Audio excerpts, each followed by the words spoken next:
Protesters gathered at Queen's Park Thursday, filling the legislature galleries before spilling out onto the South Lawn in a rally against the Premier's plan to cut the size of Toronto City Council. "We are here today to stand together against Doug Ford's plan to steal power away from the people of Toronto," Andrea Horwath, leader of the NDP, which had organized the protest, told the crowd of about 200 people.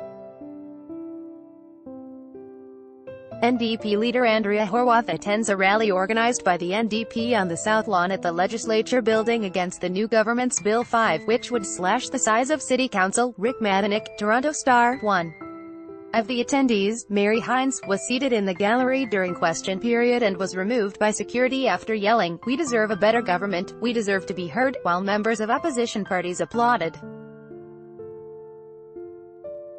When someone in the legislature called out, "Give Doug a hug," star photographer Rick Matinick captured the Premier opening his arms and grinning.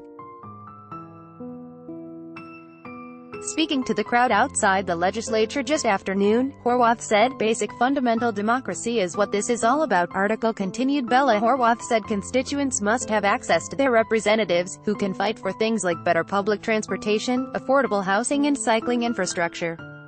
Read more. Foes of a smaller Toronto Council are in the pocket of downtown politicians. Ford says, should Doug Ford cut Toronto City Council in half?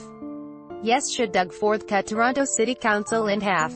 No. These are things that you need to have to build a great life in this great city, Horwath said. And you need your city council at the local level to be there with you to protect those services and to make them better for you and your families. Horwath's remarks on the lawn were attended by several NDP MPPs and members of Toronto City Council, including Councillor Kristen Wong-Tam. Premier Doug Ford opens his arms in response to a call of "Give Doug a hug." Rick Matinick, Toronto Star. Article continued below. "What I'm feeling personally is anger," said Wong-Tam, who also watched the legislature from the gallery. Wong-Tam said, "It isn't simply about a few councillor seats. This is about the quality of our democracy. It's about the process of how things happen," she said. Wong-Tam was elected to City Council in 2010 for Ward 27, Toronto Centre Rosedale. She said 12-hour days are not unusual for her staff, and it's common for her to work 14-hour days.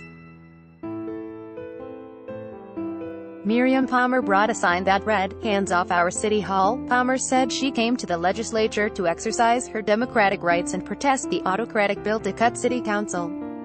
Palmer said Horwath touched on all of her main concerns, and all the things that we really want to bring to light, the hypocrisy of it, the fact that we want to be accurately represented. And the bill doesn't take that into account. Activist Mary Hines disrupts question period before being escorted out by security. Rick Matinick, Toronto Star. Shay Sanders has been watching the Legislative Assembly all week online and on television. "I am disgusted by Doug Ford's and the PC government's attack on democracy," Sanders said, after Horwath addressed the crowd on the South Lawn. Sanders doesn't see how the city can be properly represented by only 25 councillors. "That's far too much workload for anyone," Sanders said. Tamar Harris is a breaking news reporter based in Toronto. Follow her on Twitter, @TamarHarris.